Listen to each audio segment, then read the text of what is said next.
Saat kamu memiliki seorang musuh dan kamu ingin menghabisinya, selalu lebih baik jika kamu memaksa musuhmu untuk mendatangimu, sehingga dalam proses tersebut ia akan goyah akan rencananya sendiri. Bujuk dia dengan keuntungan yang menakjubkan hingga dia masuk ke dalam perangkapmu, sehingga kamu dapat menyerangnya hingga habis total. Kita semua memiliki energi yang terbatas dan ada kalanya energi kita berada pada puncaknya. Ketika kamu dapat memaksa musuhmu untuk datang, maka itu akan membuat dirinya letih. Saat perang Jepang dan Rusia di tahun 1905, pihak Jepang menyebarkan informasi palsu. Marsekal Jepang Togo Heihachiro mengumpan pihak Rusia untuk meninggalkan pelabuhan mereka di Selat Baltik dan memberi mereka umpan bahwa pasukan Rusia bisa membantai habis pasukan Jepang hanya dalam satu serangan cepat. Namun hal itu membuat pasukan Rusia menempuh perjalanan yang jauhnya lebih dari 6.000 mil. Pada saat mereka tiba, para pelaut mereka tegang dan letih akibat bekerja terlalu keras. Sementara pasukan Jepang menunggu sambil ongkang-ongkang kaki dan sudah mempersiapkan berbagai strategi yang akhirnya berhasil meluluh lantakkan pasukan Rusia. Pihak Jepang mungkin tidak sekuat pihak Rusia di perang laut, namun bagaimana yang diketahui bahwa tindakan itu memaksa Rusia beroperasi di daerah kekuasaan Jepang. Saat berada di daerah musuh, hal itu akan membuat orang lain gelisah dan seringkali membuat orang bertindak tergesa-gesa dan melakukan kesalahan. Bahkan untuk melakukan negosiasi atau pertemuan penting, selalu lebih bijak memancing mangsamu untuk datang ke daerah kekuasaanmu atau daerah pilihanmu. Kamu akan lebih memahami daerah tersebut, sedangkan mereka tidak bisa melihat apapun yang familiar, dan diam-diam mereka pada posisi yang gelisah dan bertahan. Jika kamu melakukan manipulasi, perlu diketahui manipulasi adalah permainan yang berbahaya. Setelah seseorang curiga bahwa ia sedang dimanipulasi, pasti semakin sulit bagi kita untuk mengendalikannya. Tetapi saat kamu berhasil membuat musuhmu datang menemuimu, kamu menciptakan sebuah ilusi bahwa dialah yang mengendalikan situasi. Dia tidak akan pernah merasa bahwa dia sedang masuk perangkap yang sudah kamu siapkan. Segalanya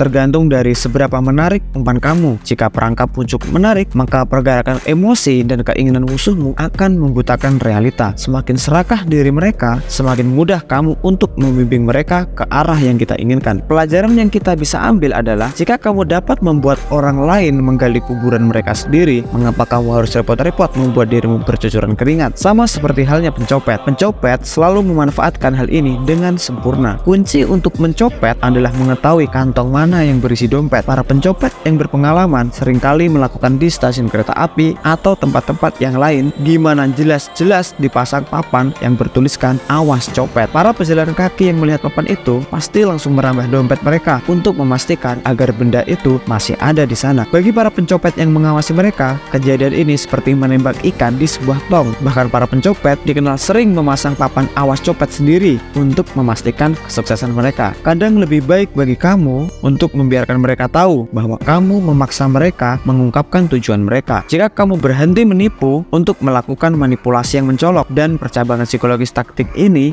amat mendalam, orang yang membuat orang lain mendatanginya akan tampak lebih berkuasa dan pandai dalam memainkan kartu sebuah kekuasaan.